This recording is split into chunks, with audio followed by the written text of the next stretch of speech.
Hello and welcome to this video where we explore two powerful ideas of freedom, each of which has shaped very different realities for people around the world. Consider how free you think you are and which type of freedom you prefer. Imagine a person with no restrictions on their actions. They're free to do whatever they choose. This is the essence of negative freedom. Freedom from interference. It gets its name from the absence of constraints. No laws, no obstacles, no one telling you what you can and cannot do. As the philosopher Isaiah Berlin put it, negative freedom is the degree to which no person or group interferes with my activity. But the moment we think about people living together, the picture changes. Our needs and desires often clash. And if one person is more powerful, they can take what they want at someone else's expense. The English philosopher Thomas Hobbes warned of this danger. He imagined a world where every man is enemy to every man, and the life of man will be solitary, poor, nasty, brutish, and short.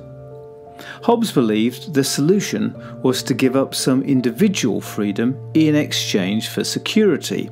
His answer was an absolute ruler, a sovereign authority strong enough to keep the peace. And he knew the costs of conflict all too well, having lived through the English Civil War in the 17th century.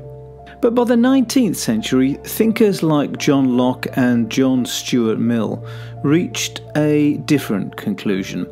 They argued that there ought to exist a certain minimum area of personal freedom, which must on no account be violated.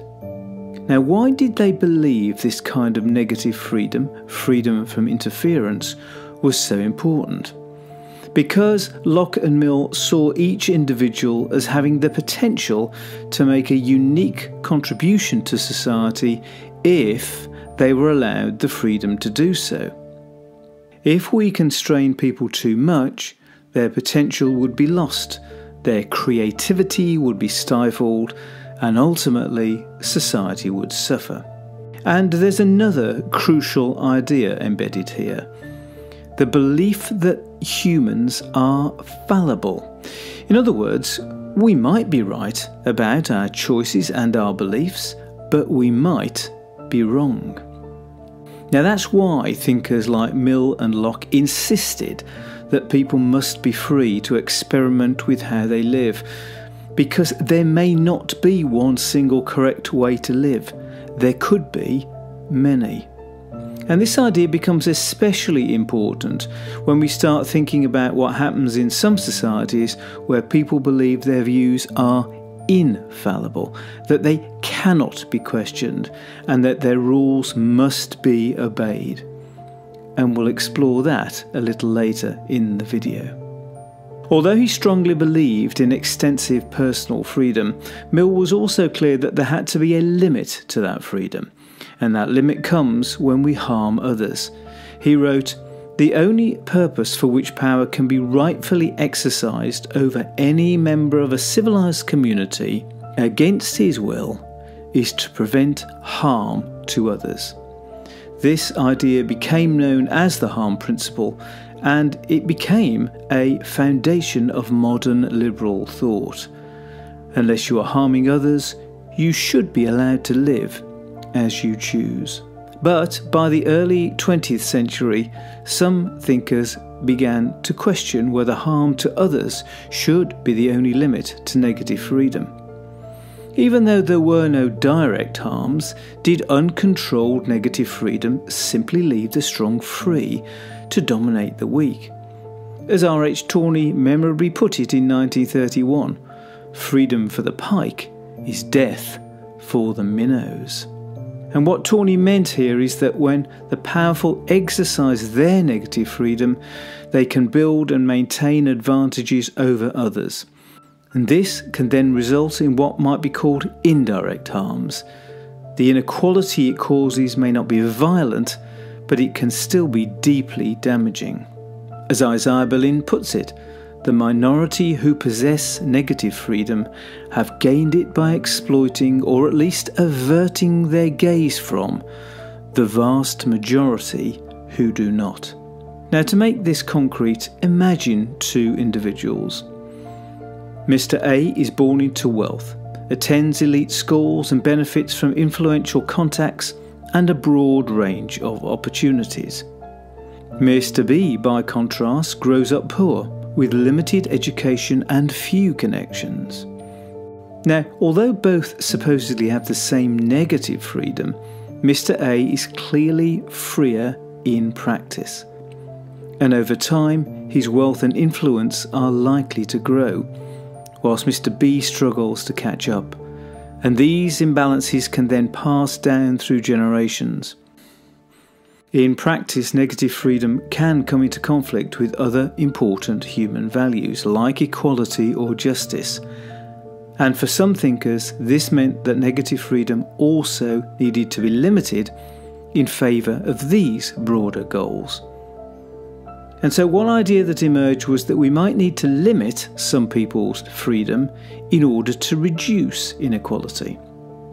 For example, a government might restrict access to elite universities for Mr. A's children in order to give Mr. B's children a better chance. In this case, equality is being prioritised over freedom. Berlin acknowledges this tension, but he warns us not to confuse the two values. Freedom and equality are not the same thing. If we reduce one to improve the other, we must be clear about what we're doing. As he puts it, a sacrifice is not an increase in what is being sacrificed, namely freedom.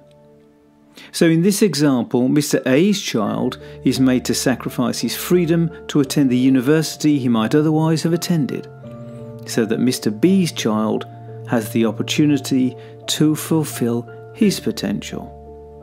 So to summarise, negative freedom means a protected space where others, whether individuals or governments, do not interfere in our lives. It assumes that each person knows what is best for them. There are limits to this kind of freedom. We must not harm others, and sometimes we are asked or even forced to sacrifice a degree of our personal freedom in pursuit of other social ideals, such as equality. However, the philosopher Jean-Jacques Rousseau raised another way in which he suggested our freedom was constrained. He famously wrote that man was born free, but everywhere he's in chains. Now, what he meant is that many thousands of years ago, man as a species was born free, but over time, customs, traditions, and religious practices have effectively left us enslaved. And out of this observation about freedom came an inquiry into how we could best free ourselves from the chains of tradition and custom. And out of this comes the idea of a second version of freedom, called positive freedom, which seeks to answer the question, who governs me? Who should I obey? And why? This positive sense of freedom derives from a wish implied by Rousseau to be our own master and slave to no man. And as we begin to think about this idea, we might follow this line of reasoning. I am my own master. In being my own master, I am slave to no man. But then there arises an issue. Although I'm slave to no man, might I be slave to my own passions? Now, you may have had this experience yourself of feeling that you know what you should do, but have succumbed to your desires. A few examples might include eating too much or unhealthily, drinking too much, taking drugs, having a gym membership but never going, driving a vehicle when not fit to do so, or being enslaved to your mobile telephone. And as a result, some thinkers began to think, that the human personality was effectively divided into two.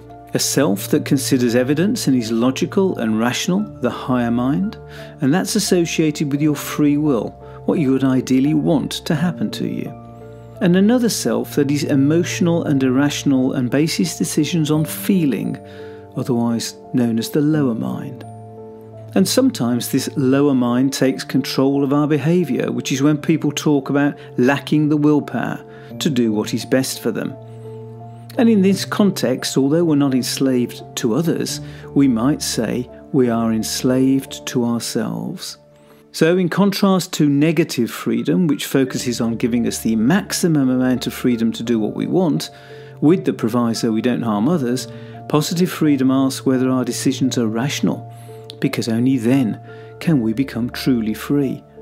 As Isaiah Berlin says, it is my reason that distinguishes me as a human being from the rest of the world.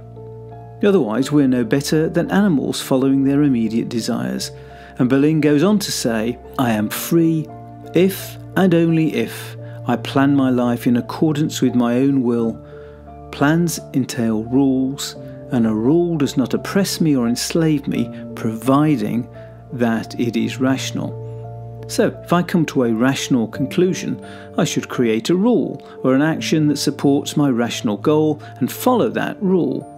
Note that this idea that a rational rule does not oppress me and must be followed, because this seemingly sensible idea has been used in various oppressive ways which we'll explore. So to summarise, we have a choice. We might prefer negative freedom, where the individual is free to do what he or she wants with minimal interference, or we might prefer positive freedom, where we become free by following rational decisions based on evidence and logic. However, there is a further development to the idea of positive freedom which took it down a road that eventually made people less free. It began benignly with the idea that if an individual uses their reason correctly, they will discover rules that wouldn't just narrowly benefit themselves, but benefit everyone else. And these universal truths would then logically be the principles that everyone would want to live by because they would make us free. But this move, which sounds harmless, is described by Berlin as a fatal transition from individual to social concepts of freedom. And it is fatal because, as we'll see, it led to the deaths of many people in many countries around the world. The process began when thinkers mused over the best way to arrive at a series of general principles that benefited all members of society. In fact, Rousseau termed this as the general will, what all free people would do if they had rationally thought about it. But there is then the question of how we arrive at the general truths that might apply to all people. And the conclusion was that the ideal people to formulate such truths were the higher elements in society, the better educated, the more rational. And the choices these people make, because they are rational, would then be converted into laws that everyone should follow because they benefit everyone.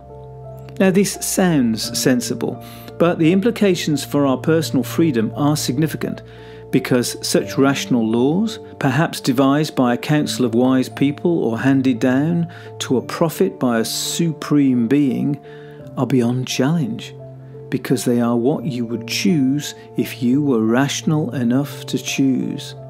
But what if you hear this advice but decide not to follow it because you conclude that you know what is best for you?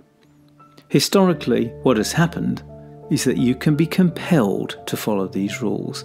As the philosopher Fichte wrote, compulsion is also a kind of education. And the words of the Bolshevik leader Nikolai Bukharin, who believed the communist way of life was the most rational, put it more bluntly. Proletarian coercion, from executions to forced labour, is the method of moulding communist humanity out of the human material of the capitalist period. It's worth rereading that. Bukharin's means of coercion begin with executing capitalists who cannot be convinced, and presumably using forced labour to coerce those who can be moulded into good communists. The French philosopher Montesquieu takes this idea further and begins to suggest that when we follow the rational rules handed down to us, we're merely doing what we ought to will. So, in being forced to obey the rules handed down by wise lawgivers or religious leaders, they're not enslaving us, they are setting us free, because we're merely following the rules we would follow if we had the good sense to know that. And to understand that, Fichte says chillingly, no one has rights against reason, which means that the unwise must be dragged towards the correct way of life by all the social means in the power of the wise. French philosopher Jean-Jacques Rousseau had a similar view. He saw the application of rational thinking as an expression of the general will of the people. What the wise decide is what all rational people would want to happen, and if anyone refuses to obey the general will, they will be compelled to do so by the whole body and forced to be free. So we reach the rather counterintuitive conclusion that if we follow the laws set down by the wise, we will be both wholly law-abiding and wholly free. This pursuit of an absolute truth, the one way of life applicable to all rational people, leads Berlin to conclude that one belief, more than any other, is responsible for the slaughter of individuals on the altars of the great historical ideals. This is the belief that there is a final solution. And we all know what happens when leaders who believe in a final solution take power. As Bukharin made clear earlier, if you disagree, you can be forced to comply, and if you still refuse, murdered. And today, as you look around the world, you will see there are various religions or political belief systems claiming that they know the one true way to salvation. And if you don't agree, they will help you realise your error through intimidation, violence and murder, while simultaneously telling you they are only trying to set you free. So this presents us with a quandary. We must choose between various ways of life, all of which say they are the one true way. Or, as Isaiah Berlin put it, choosing between absolute claims to truth is then an inescapable characteristic of the human condition. So in conclusion, what type of freedom are your political and religious leaders offering? Are they more focused on negative freedom? The idea that every person should have the maximum amount of room possible to express his or her individuality, but which comes with the possibility of various inequalities building up over time? Or are your leaders focused on positive freedom, a single driving vision of how the world should be, perhaps based on the revelation of a divine being or a vision of a society which perhaps privileges diversity, equality or inclusion at the expense of your personal freedom? Or is your society a mix of both? And which do you prefer? So I hope that you found this discussion of negative and positive freedom interesting, and that it is a useful lens through which to view the balance between your personal freedom and the other social values that you think are important. Give a thumbs up if you've enjoyed this video, and subscribe now so that you don't miss any of my future posts.